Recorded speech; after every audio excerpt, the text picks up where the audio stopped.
नीता अपने गांव में एक स्कूल टीचर थी। पिछले 6 महीने से नीता स्कूल में पढ़ा रही थी। नीता ने अपने जीवन में काफी संघर्ष किया था।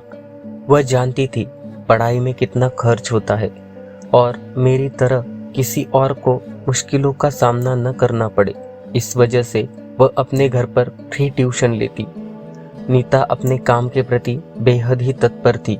इस वजह से गांव वाले नीता की बहुत ज़्यादा सराहना करते।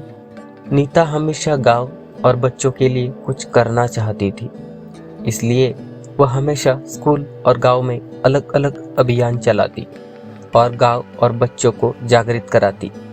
लेकिन ये बात गांव की मुखिया को अच्छी नहीं लग रही थी। मुखिया को लगता कि नीता उसकी कुर्सी छीनना चाहती है। इस वजह से गांव वालों के सामने नाटक कर रही है और ढोंग रचा रही है, जबकि नीता सिर्फ अपने गांव के भले के बारे में सोच रही थी। मुखिया नीता को परेशान करने लगा और धमकाने लगा कि तू जो ये ढोंग कर रही है उसे बंद कर दे, नहीं तो अंजाम बुरा होगा।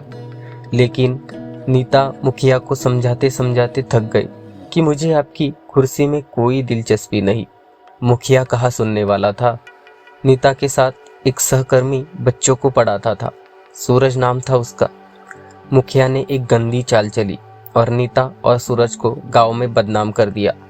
दोनों के एक दूसरे के साथ अवैध संबंध है, जिससे नीता के प्रति लोगों की नज़र बदल गई।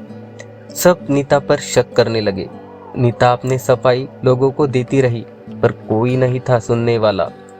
लेकिन सूरज ने नीता का साथ नहीं छोड़ा और सबके सामने नीता से शादी कर ली और मुखिया के सामने नीता को चुनाव में खड़ा किया। और मुखिया की असलियत सब गाँव वालों के सामने खुद मुखिया के पत्नी ने बोली। नीता चुनाव जीत गई और गांव और स्कूल के विकास में लग गई।